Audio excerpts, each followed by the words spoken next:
Good morning students, आप सभी को आज की क्लास के लिए। जैसा कि हम लोग बायोलॉजी पढ़ रहे हैं, ठीक है। इसमें जितने भी टाइप के क्वेश्चन बनते हैं या जहां से पूछे जा सकते हैं उनके बारे में हम बात करते हैं, ठीक है। जैसा कि सेल हम लोगों ने पढ़ना प्रारंभ किया है, उसमें हम लोगों ने माइटोकॉन्ड्रिया तक पढ़ लिया है। माइटोकॉन्ड्रिया में मैंने बताया कि यह कोशिका में श्वसन का कार्य करता है, ठीक है। और मेंस्ट्रुएशन साइकिल को यह जनरेट करता है कि जिनसे या सिर्फ महिलाओं में होता है, ठीक है। जैसे कि O2 ले जाकर के या शरीर के ब्लड को शुद्ध करता है और शुद्ध करने के बाद फेफड़ा फिल्टर करके उसको नसों में डालने का कार्य करता है। तो यहाँ तक हम सभी को क्लियर हो गया है। अब इसके आगे जो है, इसी में एक होता है मेंस्ट्रुएशन साइकिल, जिसे क्रिप्स साइकिल कहा जाता है। Menstruation cycle, menstruation cycle, menstruation cycle में क्या होता है कि जैसे जो मासिक धर्म की प्रक्रिया होती है, ठीक है, इसी के अंतर्गत होती है। उसके बाद इसमें 38 ATP मिल करके 38 ATP मिलकर एक ग्लूकोज का निर्माण करते हैं, एक ग्लूकोज का निर्माण करते हैं, ठीक है। जो बना करके पूरे तरीके से क्या करते हैं, ये तैयार करते हैं, ठीक है। इसी माइटोकॉन्ड्रिया के आंतरिक दीवार को ही हम क्रिस्टी के रूप में जानते हैं। किसके? क्रिस्टी के रूप में, ठीक है। तो इसी माइटोकॉन्ड्रिया की जो आंतरिक दीवार होती है, आंतरिक दीवार, उसे क्रिस्टी कहा जाता है। क्या कहा जाता है? क्रिस्टी, ठीक है। यहां तक आप सभी को क्लियर हुआ। उसके बाद अगला है आप लोगों का गोल्जी बॉडी, गोल्जी बॉडी, ठीक है। गोल्जी बॉडी की खोज कैमिलो गोल्जी नामक वैज्ञानिक ने किया था, जिसके लिए उन्हें नोबेल प्राइज भी दिया गया था, ठीक है।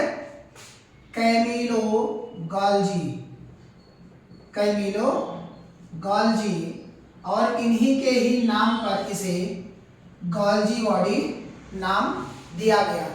यह क्या करता है कि जैसे कि आप लोगों ने ट्रांसपोर्टेशन के बारे में सुना होगा, तो यह वही कार्य करता है, यानी कि ट्रांसपोर्टेशन का कार्य यही गोल्जी बॉडी ही करता है, ठीक है। यानी कि पूरे शरीर में जो ऊर्जा या माइटोकॉन्ड्रिया 38 ATP से मिल करके जब एक ग्लूकोज का निर्माण करती है, तो ग्लूकोज में जो ऊर्जा उत्पन्न करती है, उसी ऊर्जा को ले जा करके सही तरीके से वितरण करने का कार्य, यानी कि ट्रांसपोर्टेशन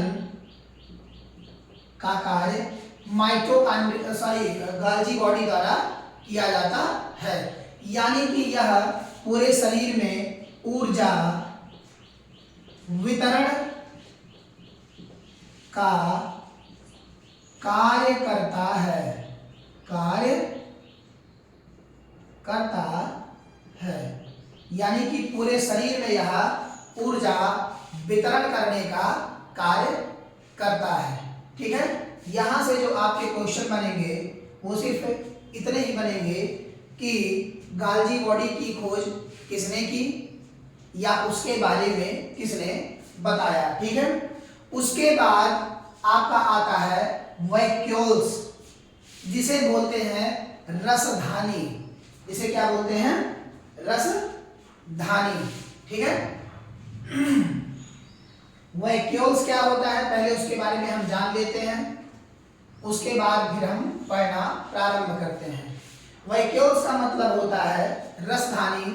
जैसे कि हमारे शरीर में आप लोगों को पता होगा, जब कोई डॉक्टर के पास जाइए तो सबसे पहले वो क्या करते हैं कि शरीर में पानी चेक करते हैं कि कितना परसेंट है कितना परसेंट नहीं है। तो उसी पानी के हिसाब से क्या करते हैं, पहले वो ग्लूकोज लगाते हैं, और जब वो ग्लूकोज लगा करके पूरे तरीके से सेटिस्फाइड हो जाते हैं, तब उसके बाद आपके शरीर में किसी भी प्रकार का कोई भी उपचार करते हैं। क्यों? क्योंकि वो देखते हैं कि इनके शरीर में कहीं पानी की कमी तो नहीं हो गई है। तो ये जो आपका वैक्यूल्स है अर्थात रसधानी है, यह रसधानी हमारे पूरे शरीर में पानी को स्टोर करने का कार्य करता है। ठीक है, पानी स्टोर करता है। ठीक है, यहां आपके समझ आ गया होगा। हमारे पूरे शरीर में क्या होता है कि 65% पानी होता है। ठीक है, यानी कि जल की मात्रा हमारे शरीर में टोटल 65% होती है। अगर इसमें 10% जल की मात्रा कम हो जाता है तो व्यक्ति की मृत्यु हो जाती है। व्यक्ति की मृत्यु अर्थात वह मृत्यु हो जाती है, अर्थात वह मर जाता है, मृत्यु होता है।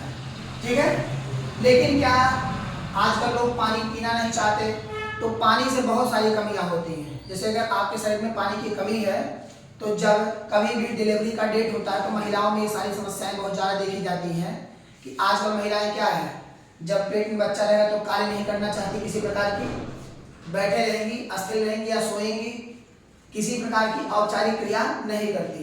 लेकिन पहले के समय में क्या था, महिलाएं क्या करती थी, अपने घर के सभी कार्यों को वो पूरे तरीके से करके और स्वस्थ रहती थी, जिनके कारण किसी भी प्रकार की उनको समस्या शरीर के अंदर नहीं आती थी। तो उस समय नॉर्मल डिलीवरी होता था, तब सिजेरियन नहीं था। लेकिन आज के टाइम में पानी न पीने की वजह से जल सूख जाता है, जिनसे बच्चा क्या होता है कि पेट में चिपक जाता है जाने के बाद, जिनको निकालने में काफ़ी ज़्यादा समस्याएं होती हैं।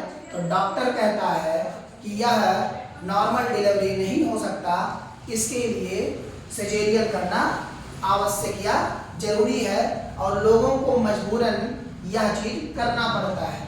क्यों? क्योंकि बच्चा एक ही जगह स्थिर रह जाता है, और स्थिर रह जाने के कारण वह क्या होता है, शरीर के किसी भी अंग से जाकर के वह चिपक जाता है। लेकिन पहले के समय में जब लोग कार्य करते थे तो बैठना, उठना, चलना, बर्तन धुलना या भोजन पकाना, ये सारी क्रियाएं वो लोग करते थे, जिनके कारण कभी भी किसी भी डिलीवरी में कोई दिक्कत नहीं होती थी। ठीक है, अगर किसी व्यक्ति के शरीर में 1% पानी की मात्रा कम हो जाए तो उसे घटका लगता है। घटका आप लोगों ने सुना होगा कि आप लोगों के बड़े बुजुर्गों से जब किसी से कहोगे कि घटका लगना क्या होता तो बताएंगे कि बहुत तेजी से प्यास लगी हो और उन्हें इतना पानी दिया जाए कि वो पीने से छुटकारा ना मिले, उनको पीते जाएं, तो उनको लोग कहते हैं कि का भैया तुम्हें घटका लगा है। इस तरीके से ऐसे बोलते हैं ना गाँव में कि का भैया तुम्हें घटका लग गया है, इतना ज़्यादा पानी पी रहे हो।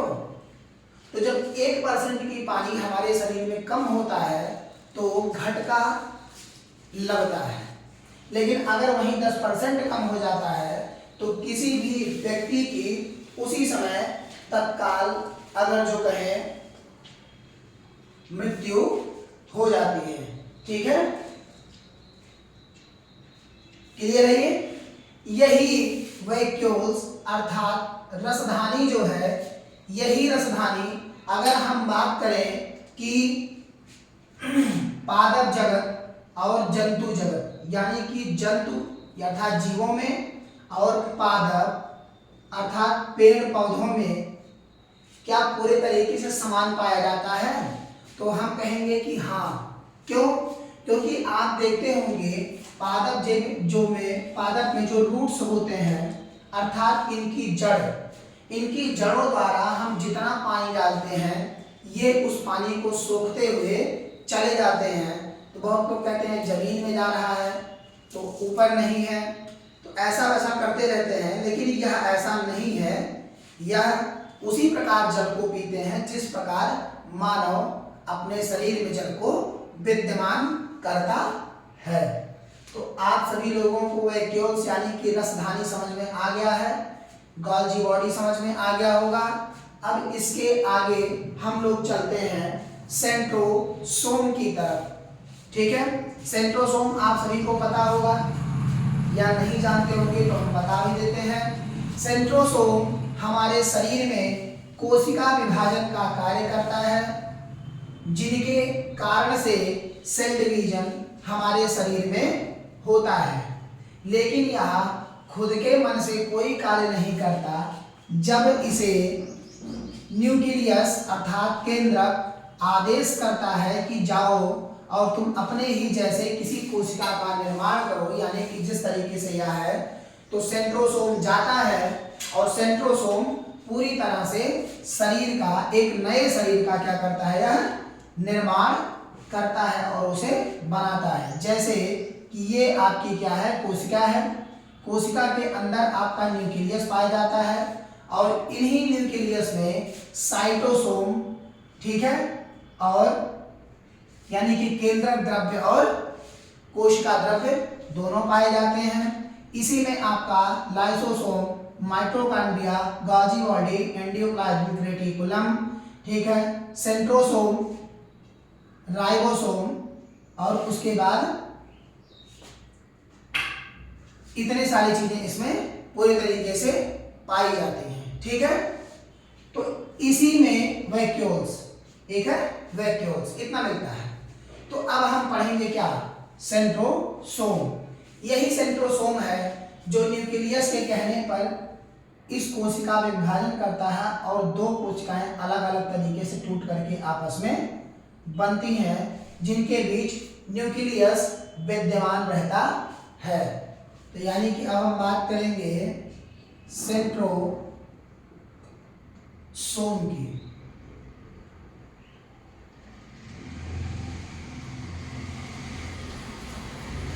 सेंट्रोसोम, ठीक है। सेंट्रोसोम क्या है कि यह हमारे शरीर में कोशिका विभाजन का कार्य करता है। कोशिका विभाजन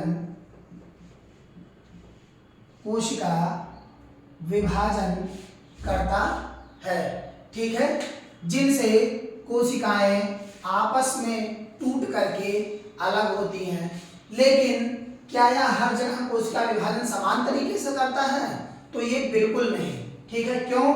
क्योंकि सबसे ज्यादा कोशिका विभाजन अगर कहीं होता है तो वह होता है लीवर में, ठीक है। लीवर में सबसे ज्यादा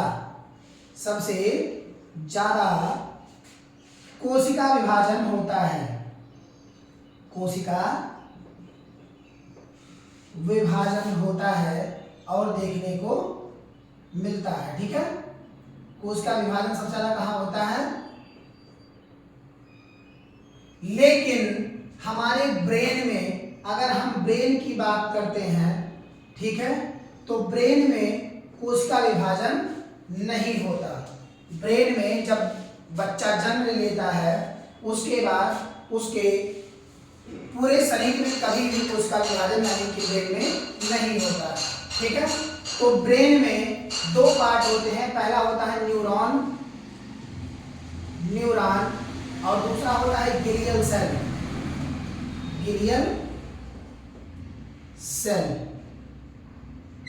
ठीक है। जो कि अगर हम न्यूरॉन की बात करें तो इसमें न्यूरॉन में 90%, ठीक है, कोशिका विभाजन नहीं होता, ठीक है। लेकिन ग्लियल सेल में 10% कोशिका विभाजन होता है। लेकिन 10% में क्या होता है कि जब कहीं मतलब चोट लग जाता है सर में, तो क्या होता है कि उस समय तत्काल में इलाज प्रोवाइड नहीं हो पाता और इलाज प्रोवाइड ना होने की वजह से मर जाते हैं। ठीक है, तत्काल में अगर हम किसी डॉक्टर के पास किसी को लेकर के जाते हैं और उनके ब्रेन में चोट लगा हो, तो वह देखता है कि बचने की कंडीशन में यह है व्यक्ति कि नहीं है।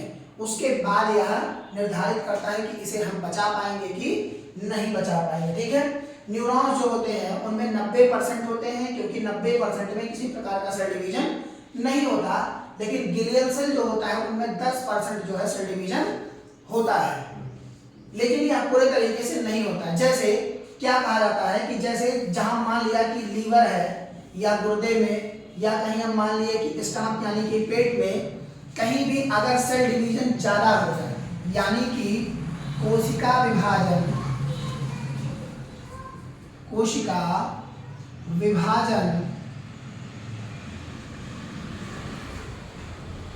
ज्यादा हो जाए, तो क्या होता है कि जैसे कोशिका विभाजन अगर ज्यादा हो गया तो उसी में क्या होता है कि बहुत सारी कोशिकाएं इकट्ठा, ऐसे मान लिया कि अगर 10 से 15 कोशिका की आवश्यकता है, ठीक है, ये इस तरह से 10 से 15 कोशिका की आवश्यकता है, यानी कि इतने ही दूर में एरिया में।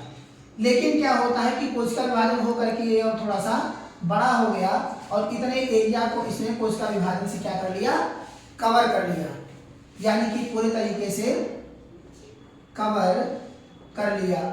तो जब ये कवर कर लिया तो उसी समय क्या होता है कि अब यहाँ ज्यादा हो गया, तो ज्यादा होने से ही क्या होता है कि कहीं कहीं कैंसर का ये प्रारूप ले लेता है, जो ये ज्यादा होते हैं। ठीक है, इसी कैंसर के इलाज के लिए कीमियोथेरेपी का प्रयोग होता है, जिनसे क्या होता है कि हम इन्हें जो ज्यादा कोशिकाएं हैं उन कोशिकाओं को हम एक्सरे रेंज यानी कि किरण द्वारा हम उसको जला देते हैं। जैसे आपने कैंसर की बीमारियों को देखा होगा कि कहते हैं लेजर ट्रीटमेंट द्वारा कैंसर का इलाज करवाएं। आप लोगों ने बोर्ड देखा होगा बहुत सारा, तो बोर्ड में क्या होता है, पूरी तरीके से लगा हुआ होता है, लेकिन जब इन्हीं कोशिकाओं को मार करके यानी कि जला करके खत्म किया जाता है, तो इसके बगल की भी कोशिकाएं आपस में क्या हो जाती हैं, डैमेज। क्यों? क्योंकि अगर पड़ोसी का घर जलता है तो पड़ोसी जरूर देखने जाता है। उसी तरह से जब ये कोशिकाएं मारी जाती हैं तो आस पड़ोस की कोशिकाएं आती हैं देखने के लिए यहाँ हो क्या रहा है, और उसी के चक्कर में ये भी जल जाती हैं। क्लियर हुआ आप लोगों को? अब ये मत करना कि किसी पड़ोसी का घर जाकर के फूंक करके देखे कोई देखने आता है कि नहीं, इस तरह से आप लोग मत करिएगा। ठीक है, क्योंकि क्या होता है कि किसी पड़ोसी का घर फूकेंगे तो अपना घर जलने का वो रहेगा, डर बना रहेगा इस कारण से। ठीक है, लेकिन ये याद रखिएगा, इससे आसान रहेगा आप लोगों को याद करना। ठीक है, यहाँ तक क्लियर हुआ? कोई दिक्कत तो नहीं है? तो ये जो सेंट्रोसोम है यही हमारे शरीर में पूरे तरीके से कोशिका विभाजन का कार्य करता है, और जब यही कोशिका विभाजन आपस में ज्यादा हो जाता है तो एक ये कैंसर का प्रारूप ले देता है, जिसका इलाज कीमियोथेरेपी द्वारा होता है। लेकिन ब्रेन में विभाजन नहीं होता, ब्रेन में बस थोड़ा सा यानी कि 10% ग्लियल सेल में ही विभाजन होता है। ठीक है, और न्यूरॉन्स में 90% विभाजन नहीं होता। तो ये आप सबको क्लियर हुआ? कोई दिक्कत नहीं है? अब इसके बाद हम पढ़ेंगे एंडोप्लाज्मिक रेटिकुलम। ठीक है, जिसे कहा जाता है ये अंतःद्रव्यी जालिका, उसे कहते हैं एंडोप्लाज्मिक रेटिकुलम। तो यहाँ तक आप सभी के समझ में आ गया होगा, अब इसमें कोई दिक्कत नहीं है। अब चलते हैं हम आगे की तरफ और हम पढ़ेंगे एंडोप्लाज्मिक रेटिकुलम के बारे में। ठीक है, यह अंतःद्रव्यी जालिका जो होती है यह 2 तरह की होती है और इसे कोशिका का कंकाल के रूप में कहा जाता है। अगर हम कोशिका के कंकाल की बात करते हैं तो क्या होता है कि कोशिका का कंकाल जैसे कि ढांचा यानी कि स्केलेटन सिस्टम जिसे कहा जाता है हड्डियों का बना हुआ, वह हमारे अंदर जब हम जन्म लेते हैं तो 300 होता है और धीरे धीरे क्या होता है कि 14 से 16 वर्ष के बीच में सारी हड्डियां आपस में जुड़ जाती हैं, लेकिन तभी भी उस समय 208 हड्डियां आपके शरीर में बचती हैं। तो 16 से 18 अर्थात 2 वर्ष के बीच में इस कान के पीछे 2 हड्डी होती हैं जो जा करके आपस में 16 से 18 वर्ष की उम्र में जुड़ती हैं। तो 18 वर्ष के बाद पूरे हड्डियों का विभाजन जो होता है वह 206 होता है। ठीक है, तो अब हम पढ़ेंगे एंडोप्लाज्मिक रेटिकुलम यानी कि ER एंडोप्लाज्मिक रेटिकुलम।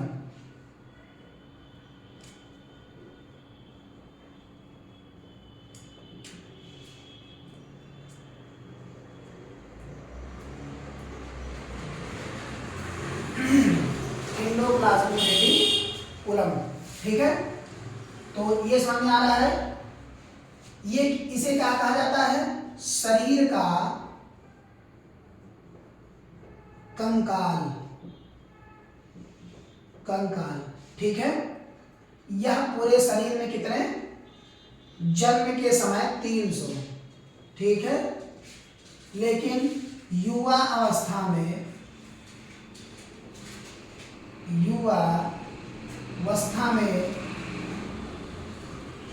यह 206 बचते हैं। कितने?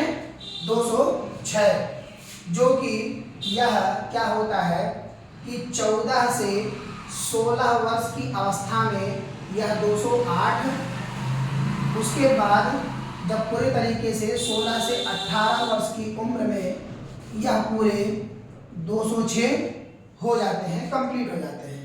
ठीक है, एज, ठीक है, एज में तो यहां तक क्लियर हुआ, कोई दिक्कत तो नहीं है। इन्हें अंतःद्रव्यी जालिका हिंदी में कहा जाता है। ठीक है, यह 2 तरह के होते हैं, 2 तरह के, इनमें 2 टाइप होता है। एक टाइप होता है स्मूथ और दूसरा होता है रफ। ये 2 टाइप के होते हैं। जैसे कि अगर हम इन्हीं को एंडोप्लाज्मिक रेटिकुलम कहते हैं, ठीक है, तो यह 2 टाइप से होते हैं, यानी कि ये 2 हिस्से अलग अलग तरह से विभाजित होते हैं, जिनमें पहला होता है स्मूथ और दूसरा होता है रफ जो हल्का सा खुरदुरा होता है। ठीक है, इसे कहा जाता है चिकना और इसे कहा जाता है खुरदुरा। ठीक है, हल्का सा खुरदुरा टाइप का होता है, अगर आप लोगों ने देखा होगा। ठीक है, तो इसमें इस रफ वाले एरिया में पूरी तरह से जब हम देखेंगे तो इसमें राइबोसोम भरा होता है। क्या होता है?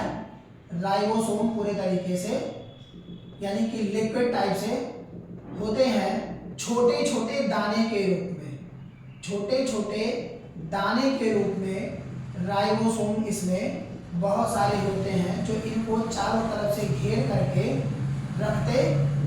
रखने का कार्य करते हैं। लेकिन जो ये चिकना वाला एरिया होता है, यानी कि ये खुरदुरा टाइप का होता है, ठीक है, इसमें राइबोसोम होता है। क्या होता है? राइबोसोम।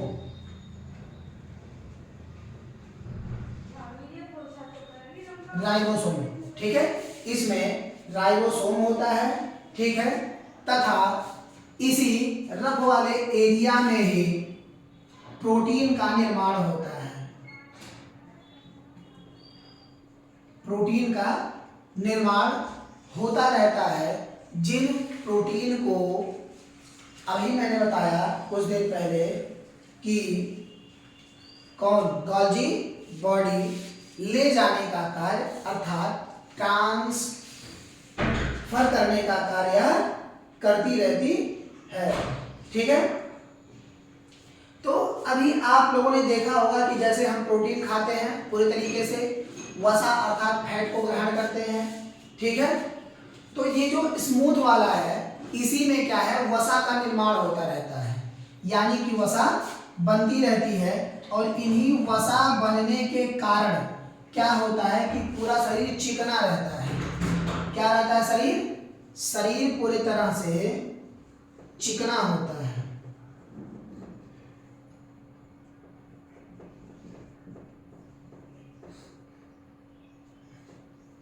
चिकना होता है, तो यह शरीर पूरी तरीके से चिकना होता है, जिनमें किसी भी प्रकार की कोई परेशानियां नहीं पाई जाती। लेकिन क्या होता है कि जब ये चिकना हो जाता है तो आप घी खाओगे, ठीक है, मक्खन खाओगे,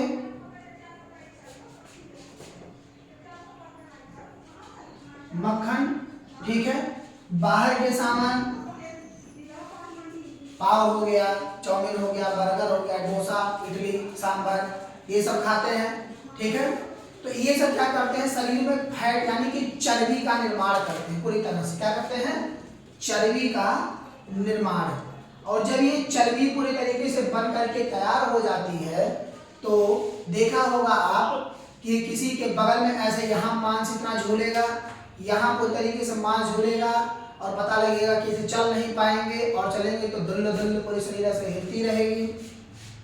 तो ये सारी चीजें इन्हीं के अंतर्गत आती हैं जो होती रहती है। ठीक है, कि जैसे अभी इसमें चर्बी का निर्माण जब होता रहता है पूरी तरह से, तो उन्हीं चर्बी से ही फैट बढ़ता है, और फैट से लोग क्या कहते हैं, बहुत मोटे हो गए हैं, मेरी शरीर अच्छी नहीं लग रही है, तो इन्हीं के कारण होता है। ठीक है, तो जो स्मूथ होता है उसमें चिकनाहट, और उसके बाद यानी कि अगर कहा जाए तो वसा की फैक्ट्री हम इसे कह सकते हैं पूरी तरह से।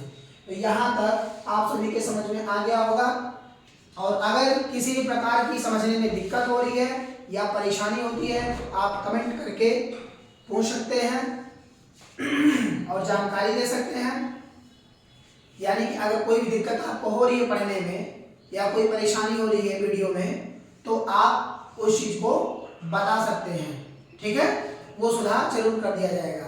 और ऐसे ही वीडियो प्राप्त करने के लिए हमारे चैनल से जरूर जुड़ें और सब्सक्राइब करें। Thank you and best of luck for examination.